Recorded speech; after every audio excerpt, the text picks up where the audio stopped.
got the 1 seed next.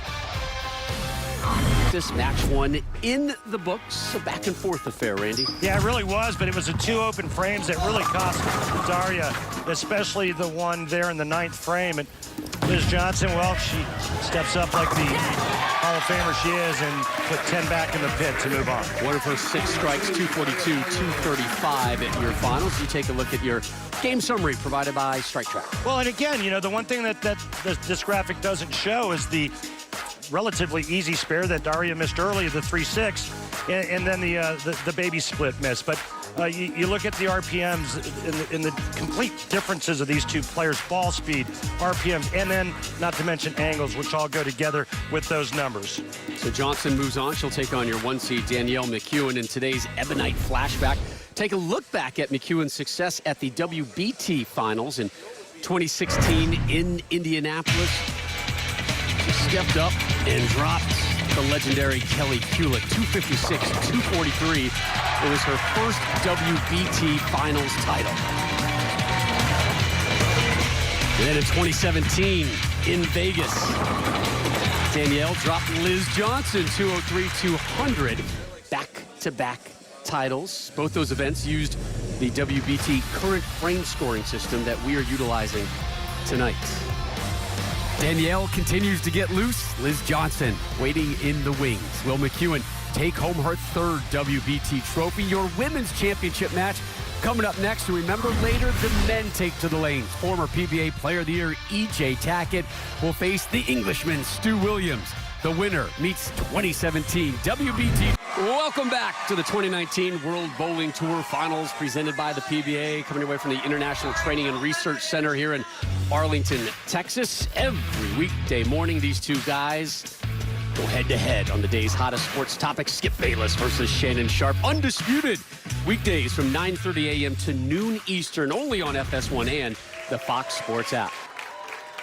We're using the WBT current frame scoring for all the matches today. It's still a 10-frame match, but there's no carryover between frames like conventional scoring. You get a strike, boom, that's 30 pins. You get a 9 spare, that's 19 pins. No fill shot in the 10th frame. The max score, though, remains 300. Liz Johnson batting leadoff here in our finals. It's good. It looked good to a 7-10 like that. I'm sorry. Am I experiencing deja vu? Are you okay? Are you all right? Well, because the last time these two faced off, remember what happened, only it was the 10th frame when Liz did this. She needed a mark to beat Danielle, and she went pocket 7-10 to lose.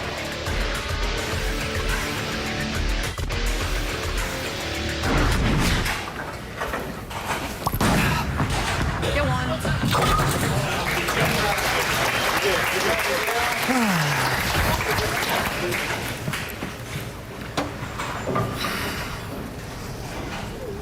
There's the Globetrotter. Boy, she was all over the place, huh? To get the #1 seed here. You know what I really love about Danielle, though, is she's so appreciative of having the opportunity to do that. Just 27 years old. Nice follow through. Come on, 10. A very nice opening shot as we take a look at her RPMs. Her rev rate, 284. Ball speed about 17.5. Just beautiful lines right there. Shoulder high backswing, and then, you know, being a gym rat that she is, she's able to utilize her lower half to create great position at the bottom of the swing. It's funny you mentioned that gym rat thing. We asked her the other day, you know, what are you doing to try to increase bowling's exposure and push to get into the Olympics? Picks up that spare. She said, I tried to promote bowling in an athletic way, which it is, and a lot of people are old school and certainly don't appreciate it, but she says, I go to Instagram, you know, at DMAC9191, and I send out pictures of me in the gym and working out and showing, hey, folks, this is not the old school bowling that you guys think of and conjure up when you discuss this sport. This is an athletic endeavor that requires a high level of skill and endurance. She's a great ambassador, no doubt about it.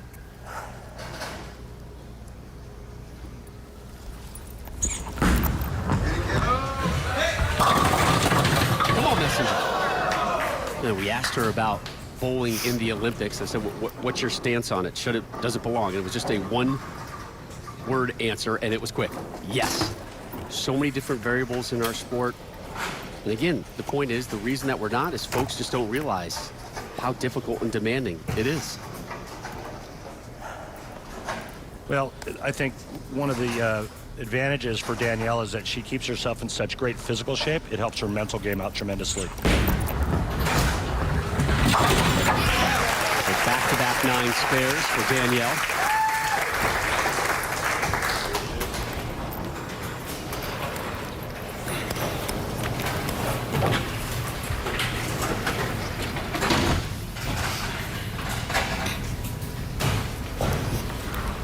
Liz Johnson in those 28 career pro titles, including 10 majors. Here she is in the second.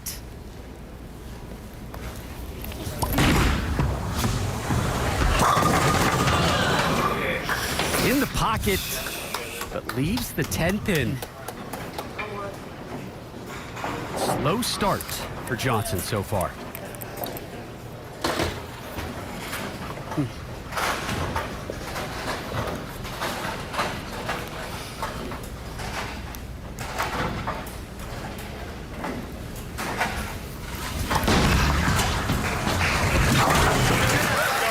Gets her first mark. And we go downstairs. Kimberly standing by with your 3C, Daria Payunk, who was just eliminated. I sure am. So, Daria, I know you took this a little hard, but that open frame in the 9th, it cost you the match, really did. And on the strike tracker, it showed that you went a little bit high on it. How did it feel coming off your hand?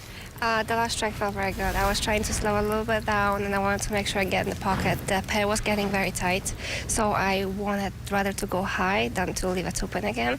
And I was very proud of the last shot. However, the 9th frame and definitely the open frame and the 4th was something that cost me the match. Well, you should be very proud because you made it this far, and I have no doubt that we're going to see you on many more shows. Thank you so much for your time. Thank you. Well, let's hope we see more of Daria on the show. Her smile lights up a bowling center. She's a delight to watch. And by the way, you did some research. Yeah, I found did. out what her last name means in Polish. This is good. Yeah, her last name, Payunk, actually means spider.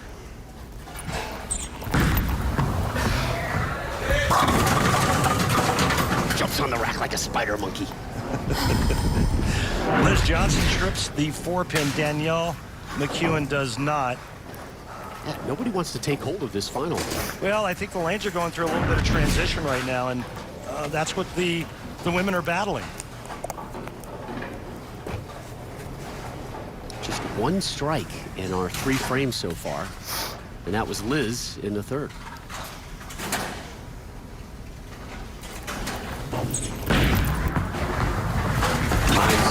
Nine spare, 9 spare for McEwan. And a 1-pin match. Danielle here in her 4th straight finals, won 2 of the last 3. She has owned this. On the flip side, Liz Johnson, pretty much the one thing she hasn't won in her career.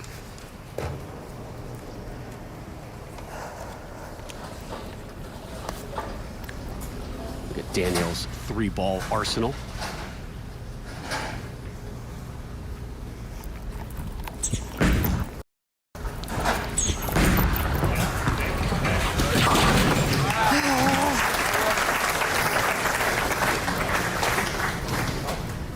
Open frame 4th. Perhaps an opening frames, Johnson leads for Liz Johnson.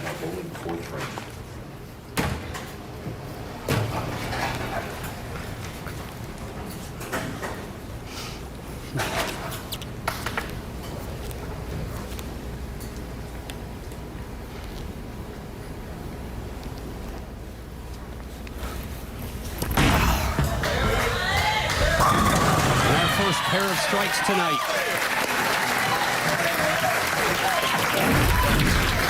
Well, Liz Johnson has definitely moved in. She started around 9 at the arrows, out to about 6, and right now she's playing just left of second arrow.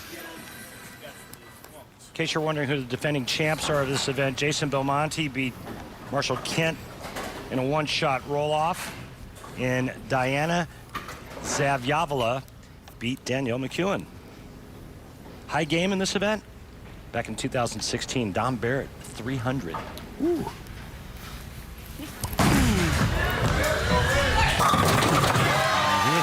Now she's starting to get dialed in, huh? Hey, here she comes. Yeah, that's a little quiet, confident strut back to the chair. Yeah, sit down with that three-bagger after that rough start open frame in the first. Speaking of open frames, that's what Danielle did in the fourth. Here she is to close out the fifth.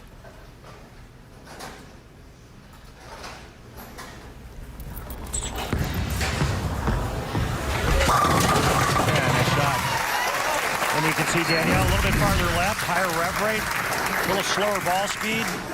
And so she's able to open up this pattern, obviously more than Liz Johnson. Liz Johnson's strength is bringing the high hard one. And we saw that on her last shot in match number 1 where she needed a strike to beat Daria Payunk. She moved to board left. She came by and told us, hey, I moved to board left in the 10th and I fired it right at the 1-3. Danielle working off her first strike here at the championship match. Let's make it double. Nice.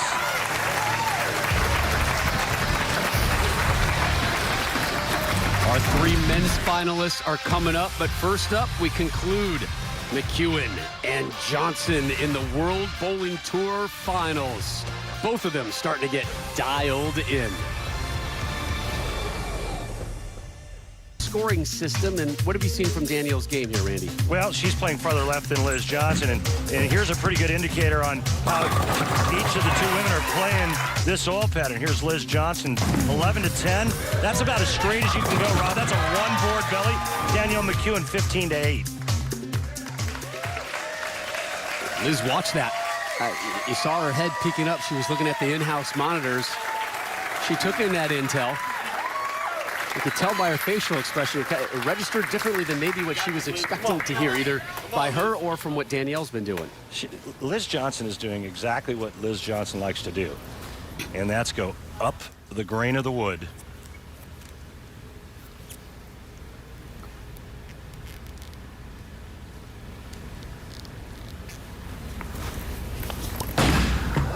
That was yanked. Got away with it.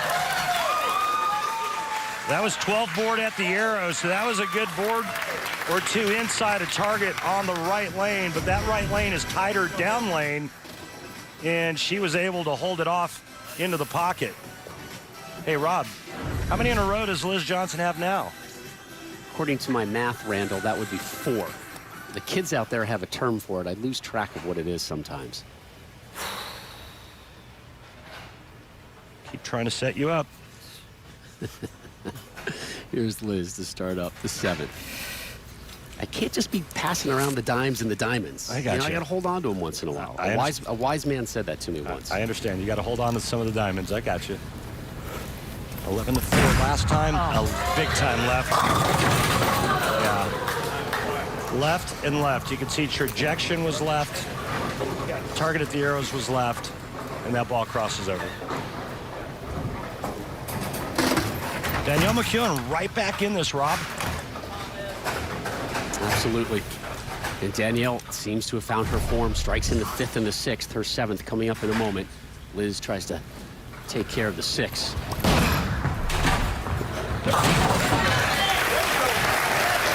And looking back at game 1 against Daria Payunk, remember we talked about Daria's open frames, but remember Liz Johnson converted the 2-4-10.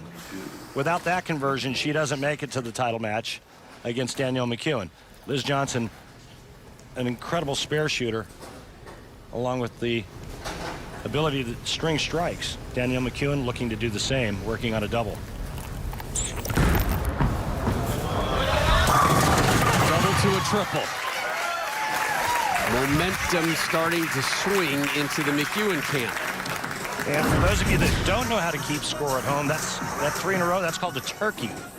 The turkey? Yeah. Somebody asked me the other day, how did they arrive at the name turkey for 3 in a row? And I looked at them and I said, I have no idea. I actually know that story. Back in the old days, if you threw a 3 in a row during the holiday period at your local bowling center. That's right. They would give you a free turkey to take home for the holidays. You know what they give you for 4 in a row, Randy? They give you a ham bone!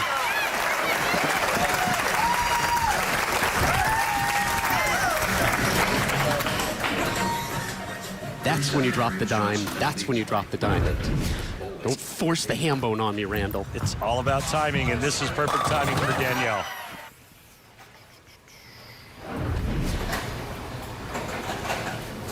So Danielle taking the seat now with a 186.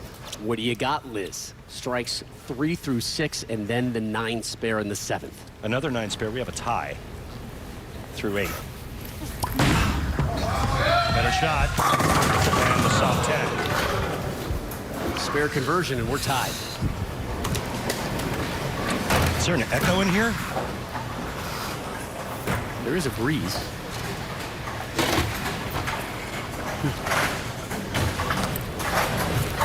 Could be back-to-back 9 spares for Liz Johnson.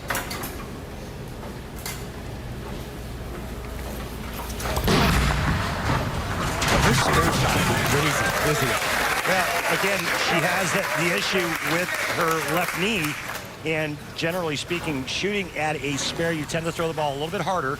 And for Liz, all she's trying to do is direct it on line. Which she did, again, in the men's tour finals coming up next. Tackett versus Williams in your first match. Anthony Simonsen. He's got a good crowd here to cheer him on. He's waiting to win her.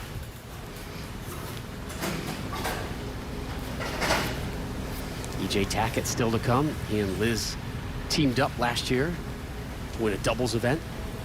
We're tied at 186. This is a 2-frame game. Hook a lot.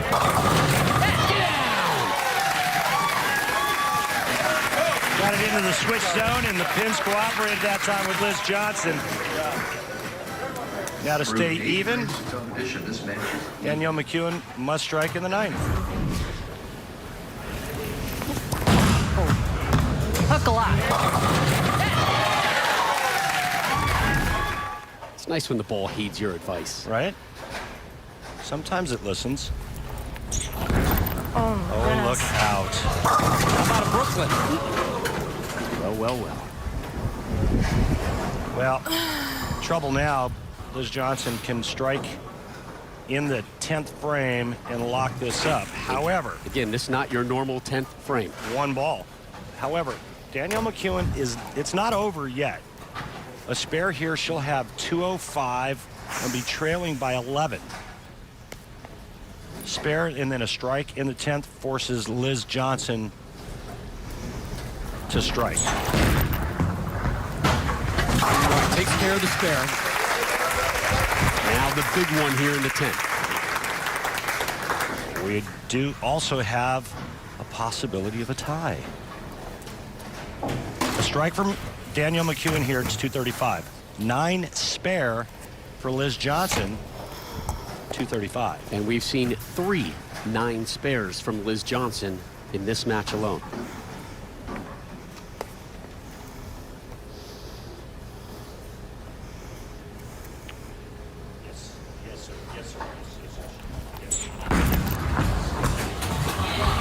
Through the nose.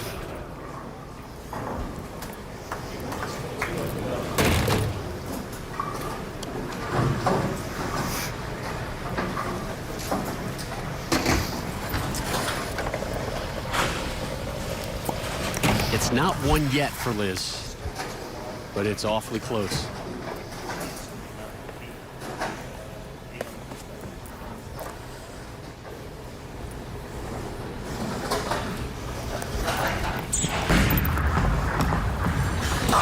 Danielle covers that one, which means Liz up next for that elusive title here at the World Bowling Tour Finals. Randy, all she needs? 8.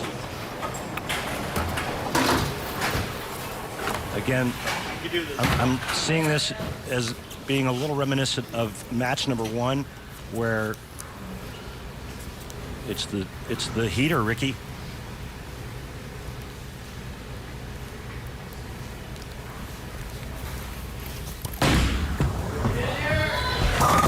That's legend.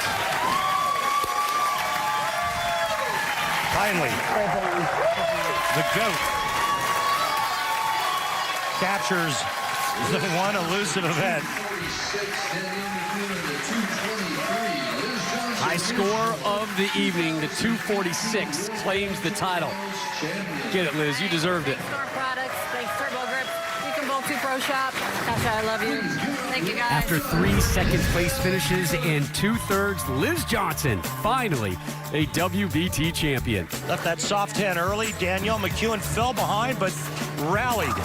And then when she needed a big shot, well, disappointed with that one. Liz Johnson just needs good count. And last time I checked, a strike is pretty good count. Yeah, it's really, really good count. Thanks Store Products, thanks Turbo Grip. That's the one trophy that's been eluding her through her Hall of Fame career. As we take a look at our game summary, courtesy of Strike Track. Again, the numbers that really stick out to me is rev rate. And Liz Johnson, lower rev rate, but what she's so good at and what she's been so good at throughout the duration of her career is keeping the ball online and playing to her strengths. Here's Kimberly with Liz. Thanks, guys. So, Liz, when we talked earlier, you said that you were feeling a little bit nervous because you wanted this so bad. You said to us yesterday that this was on your bucket list. It didn't look like your nerves were affecting you, were they? I was pretty nervous in between matches. I knew Danielle was going to throw a lot of strikes, and I just had to stay focused. And actually, for me, when I get a little nervous like that, it actually gets me to focus a little harder and a little better. And I knew going at the end of the first match, I made a good adjustment and just had to stay aggressive and make the shots. And you definitely did that. But now that this is crossed off your bucket list, what's next? Hopefully keep winning and make more shows and more titles. All right. Well, thank you so much, and congratulations on your win. Great to see Liz finally with that WBT hardware. She shows it off. No doubt she's going to try to be back and defend in next year's finals as we look ahead to some of the events in 2019 on the World Bowling Tour. World Series of Bowling coming from just outside Detroit. We'll be in Vegas for the USBC Masters. Houston, Texas in late July, the Lucky Larson Masters from Sweden, and then the U.S. Open from North Carolina in late October. All right, back here on the floor, EJ Tackett, Anthony Simonsen set to come up in our championship match. Just about 10 yards in front of us, Anthony Simonsen has been warming up for a while now. You notice something out of the corner of your eye, and it looks like we are in for a first. Yeah, I think we're going to see something for the very first time out here. And funny because Johnny Petraglia told me a couple of years ago that this was going to happen, that we would see a two-hander, no-thumb two-hander, throw a backup ball on television. And we're going to see that with Anthony Simonsen. And a backup ball is this. Starts on the left, basically like throwing it like a left-hander. It's got the rotation that a left-hander would put on it, and he's going to play the left side of the lane because he feels he's got a better shot to the pocket. Instead of entering the right side of the pocket. Correct. Let's mix it up and come in through the left. Should make for a fascinating final. The men's championship match coming your way next. Two Americans discussing it. Yeah, there's a lot of strategy in play for this one. EJ Tackett, Anthony Simonsen, that one coming up next.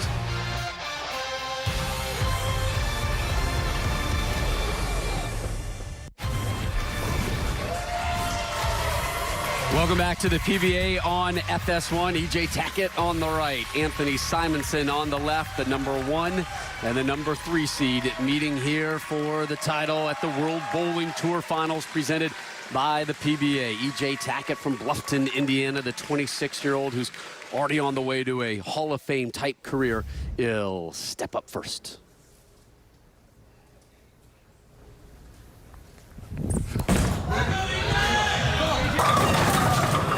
And a ball change to start for EJ, but yeah, he's already Hall of Fame eligible at age 26. We talk about it all the time. I'm not sure how many times in my 19th year behind the mic for the PBA Tour that I've been able to say that.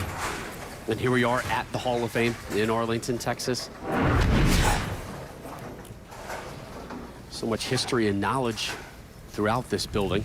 Tackett bowling now, and odds are he will be here for a long time to come. Oh, yeah. Avoiding any injuries, EJ Tackett's going to be here a while. Now, folks, you're in for a treat. Throwing urethane, the right-handed two-hander, Anthony Simonsen, is going to do something we've never seen before on national television. He's going to throw a backup ball up the left side of the lane. Look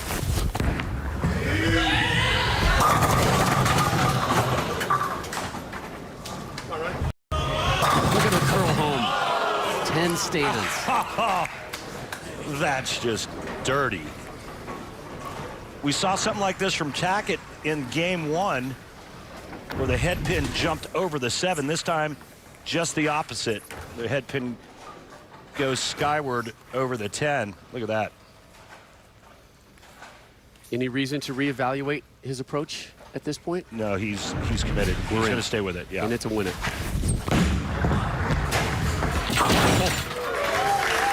Not much real estate left on that spare pickup, but he gets it. So back-to-back 9 spares give Anthony Simonsen 38 after 2.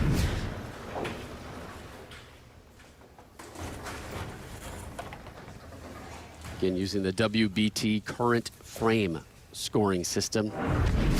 Max in each frame is 30. Tackett. Yeah, he didn't like it immediately. Come on, man. What are you doing? God. What's that? It's awful.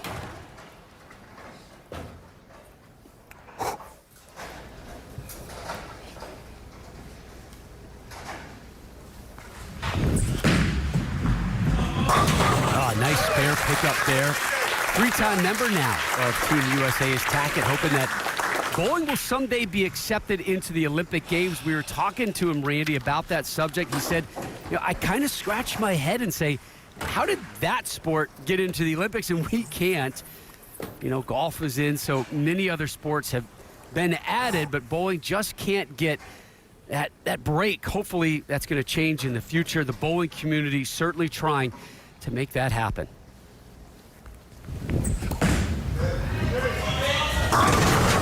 First strike. Chip 4-9.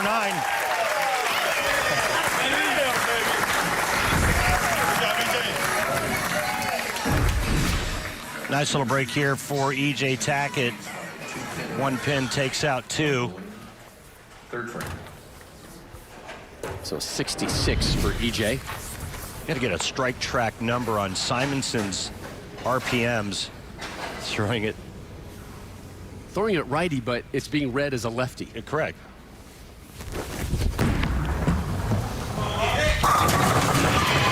Is that not ridiculous or what? I mean, it's crazy. 450 RPM off his hand, throwing a backup ball. Just incredible. And his location at the arrows have been within 3 points of one another. 12.5, 12.8. Just ridiculous. Back to the 2017 WBT final. It was a teenager, Anthony Simonsen, winning the title. Beard is filled out a little bit. And he's so much more mature now at age 22. Hey, come on, ball, come on. What do you think, Rob? You ever seen anything like it? I love it. Because I haven't. It's cracking me up. And I'm feeding off your energy because I heard your excitement when you and I were talking off camera. Where you're kind of nudging me and saying, look over there. Look, Anthony's, see what he's doing? And I can't see right now. I'm kind of focused on this broadcast, but I could hear the giddiness and the excitement. And he's throwing a urethane ball. Right? I mean, it's a trip. Tackett responds with the strike of his own, so it remains a 2-pin affair. You know, there's so many purists out there that don't like the two-handed style to begin with, and now you throw this into the mix, a two-hander throwing a backup ball. So now he's got not only the two-handed action, but he can throw it from both sides of the lane. Yeah, this two-handed style, it's kind of making some players almost extinct. You know, yeah. They will tell you, I can't compete. You know, if there's one bit of an injury, one nag on the hip or knee or elbow or wrist or something, and they say, I can't get these rev rates. Oh, this is a tough one to compete with these guys. Tackett's got some work to do here in the 5th. Man, I thought that was dead. 2-4-10.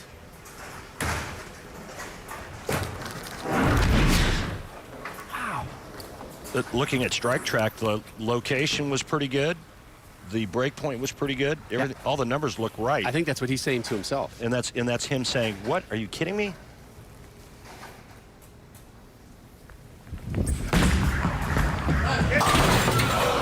Misses the 2 and the 10. Remember that one. Remember that one in the 5th. And again, strike track brought to us, or brought to you by our friends at Kegel. And the great folks there, the great bowling minds down there in Lake Wales. That's a wonderful facility. Yeah. Great intel that it hands off to us as we look at Anthony's arsenal. And there it is, the fever pitch, that the urethane ball, that you can see just how weak that ball is. Ooh. Damn it. This is going to be interesting now, Bucket. And here's the thing. He can curve it from the right or left side when he's shooting a spare.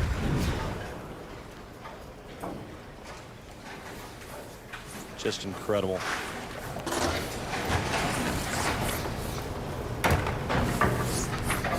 This is a tough one. The last thing you want to do after your opponent gives you an opening is give it right back.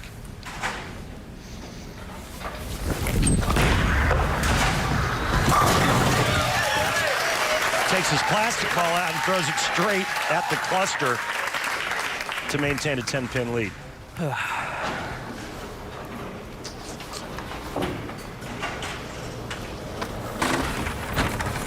Youngest player to ever win a major in PBA history, doing it as a teenager. I shudder to think what I was doing at 19 years and 39 days. Probably a poor decision or 12 was being made by me. And this guy's winning majors. You know, watch out for this guy down the road. We're talking about E.J. Tackett as a no-brainer, essentially Hall of Famer. Simonsen is on the road to get to the Hall of Fame as well. He's not going to like this one, though, in the 6th. Not sure how to analyze that last shot. If it was maybe a case of him trying to get a little more on it, I'm not sure if that's possible with the backup ball technique. I'm guessing it is, but that ball hooks up high and goes through the nose, and he pays for it. 4-6-10. Tackett with an open frame in the 5th. Simonsen hands it back to him in the 6th. Well, you get the sense both these guys are going to kind of sit through this commercial break, ponder, wonder, and try to sort out their path to the men's championship trophy. The conclusion when we return here on FS1. And as the World Bowling Tour Finals presented by the PBA continues, the most fearless voice in sports is on FS1. Our good friend Colin Coward, unique, outspoken. You can see him on the herd weekdays on FS1 and the Fox Sports app. Take a look at our strike track comparison, Randall. Well, normally if Anthony Simonsen would be bowling the way he normally does, you would see him and E.J. Tackett right on top of one another. But Anthony Simonsen going with the backup ball, and that's why he is over here on this side of the lane. E.J. Tackett on that side. And, you know, the numbers, the numbers are fairly close in terms of ball speed, rev rates, not all that much difference. 19-pin affair. Tackett down again using the WBT current frame scoring system. A strike here would give him 30, and that's what he's got, and he's got the lead back. E.J. Tackett made a ball change for this title match, and he's got to be a little careful because it's a little bit softer in terms of reaction down lane. So if he gets a little too firm, you're going to see that 2-4-8-10 combination again. Just his 3rd strike here in the championship match. 3rd, 4th, and now the 6th frame. Looks for his 2nd double as we open the 7th.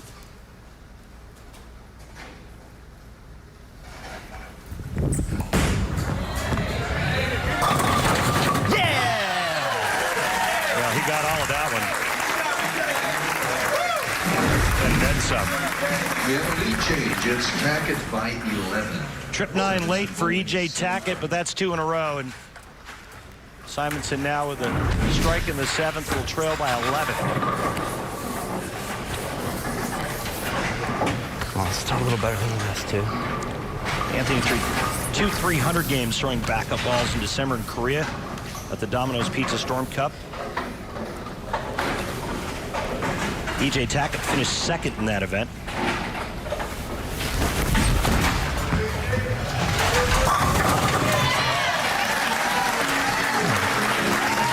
But honestly say I've seen it all. Don't say that, because more is to come. In between second and third arrow on the left, out to about second arrow down lane for Anthony Simonsen. And then look how his hand finishes like a regular right-handed delivery. It's amazing. I saw another guy do this, just kind of clips, bits and pieces. You might have heard of him. Jason Belmonte. Well, the gauntlet's been handed down, right, from Anthony. Hey, Belmo, what do you got? You got this in your bag? Speaking of Jason Belmonte, remember he and Simonsen met in the title match of last month's PBA Players Championship. Simonsen was the number 2 seed. He was out there trying to deny Belmo that record 11th major championship, and he succeeded. A brutal 7-10 split in the 10th, put Belmo down for the count. Simonsen would finish him off 232-212.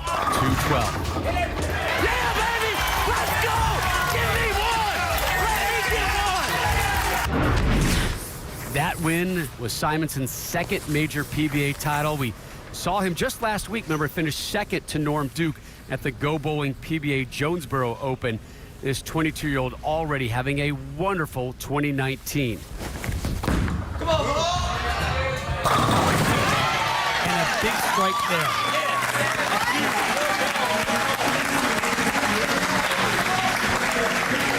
Come on. That was me. No, that was me. Second double. He's got a good little cheering crowd on hand. He lives in Little Elm, Texas, about 40 minutes north of the facility here. He's up to 183. Tackett's response in the 8th. Pretty good response. Pretty good response. Flow Bowling is the exclusive home of PBA's Extra Frame. Features live streaming of all Go Bowling PBA Tour and PBA 50 Tour events. Coming up on Flow Bowling, live daily coverage of the PBA's World Series of Bowling beginning this Tuesday, March 12th. Don't miss a minute of the action. All you got to do is click the Flow Bowling link on the PBA.com homepage, and you are subscribed. Just 11 pins separating Tackett and Simonsen. Here's EJ in the 9th. Not Really? at all what he How does wanted. it go both ways? Gosh, darn it. Well, I think part of the reason is because that left lane hooks a little bit more. You've got to be kidding me. And we see that sharp breaking ball reaction right before it gets to the head pin. Gosh, dang it. Big opening here for Anthony Simonsen. How many times tonight have we seen EJ have these moments where it's like, look at the numbers. They back me up. This should not be what we're seeing and experiencing. Brave attempt, but in the end, an open frame in the 9th. How did that overhook like that? Come on.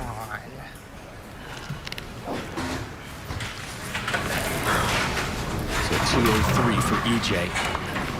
A strike here for Simonsen. He takes the lead by 10.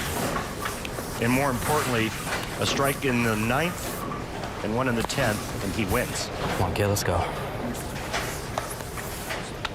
It's one of the toughest youngsters you'll ever run into right here.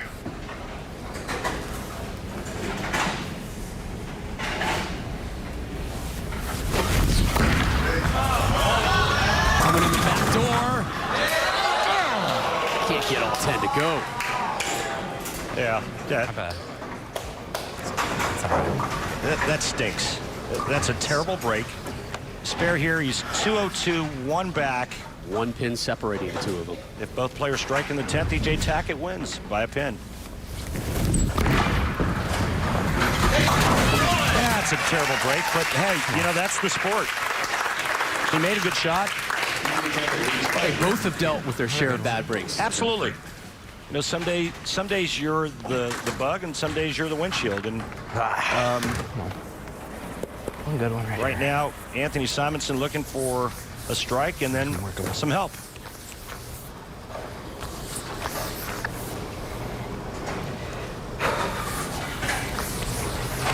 But he's got to be thinking, okay, if I don't strike on this ball, I have zero chance.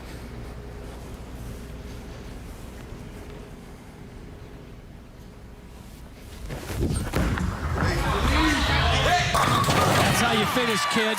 Make him show up. 232, yeah. Make him show up. Pretty impressive, especially seeing this for the first time on national television. Anthony Simonsen, right-handed, throwing it like a left-hander, and now E.J. Tackett needs a strike to win by one. Anything less than a strike, Anthony Simonsen wins sitting on the bench. After all he's endured in this championship match, it's Tackett who controls his own destiny, steps up in the 10th, a strike for the win. He's done it!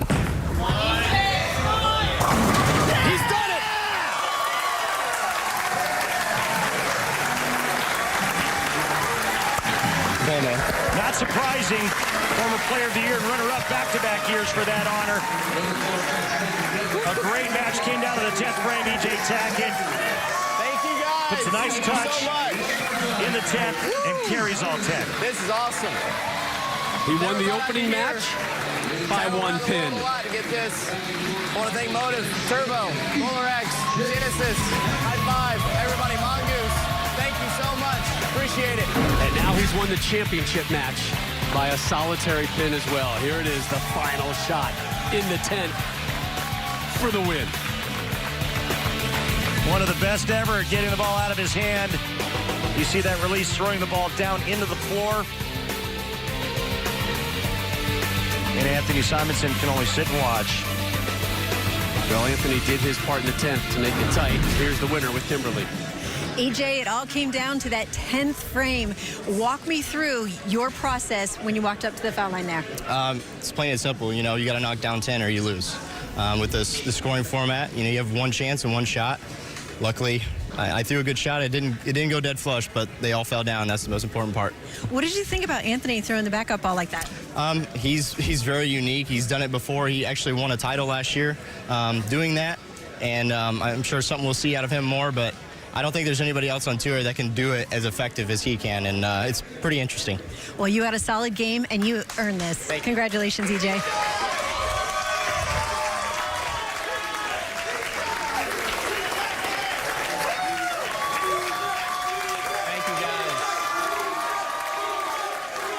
That is a well-deserved bow for E.J. Tackett, electrifying this crowd, and another one-pin victory here in Arlington. As we take a look at our game summary, Randy, brought to you by Strike Track.